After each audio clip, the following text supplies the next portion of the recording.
আসসালামু আলাইকুম ভিউয়ার্স, আশা করি সবাই ভালো আছেন, সুস্থ আছেন। আজকের ভিডিওতে আপনারা দেখতে পাচ্ছেন একটা এরর। এটা হচ্ছে উইন্ডোজের এরর। উইন্ডোজ স্টার্ট করার সময় এই এররটি আসে। যদি আসে সেটা আমরা কিভাবে সমাধান করব সেটাই আজকের টপিক। আমরা যখন স্টার্ট করি তখন এই রকম আসে।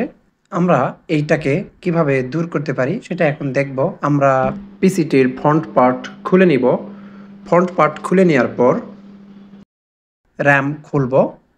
যদি ২টি র্যাম থাকে ২টি র্যামই খুলে নিব এবং যদি ১টি থাকে সেই ক্ষেত্রে ১টি র্যামই খুলে ইরেজার, শুকনা কাপড় বা টিস্যু পেপার দিয়ে আমরা ভালোভাবে মুছে নিব এই গোল্ডেন কালারের পার্টটি।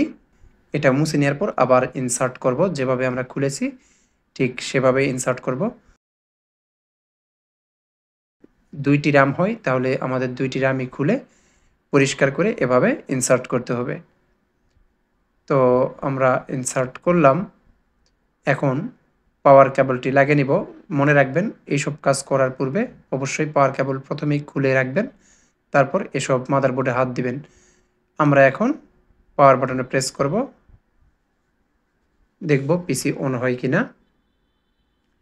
আশা করি ভিডিওটি আপনাদের উপকারে আসবে। যদি ভিডিওটি ভালো লাগে তাহলে অবশ্যই লাইক, কমেন্ট, শেয়ার করতে ভুলবেন না। আর সাবস্ক্রাইব করে সাথে থাকবেন। এরকম ছোট ছোট অনেক উইন্ডোজ সংক্রান্ত, ল্যাপটপ বা ডেস্কটপ সংক্রান্ত টিপস দেওয়া হয় এই চ্যানেলে।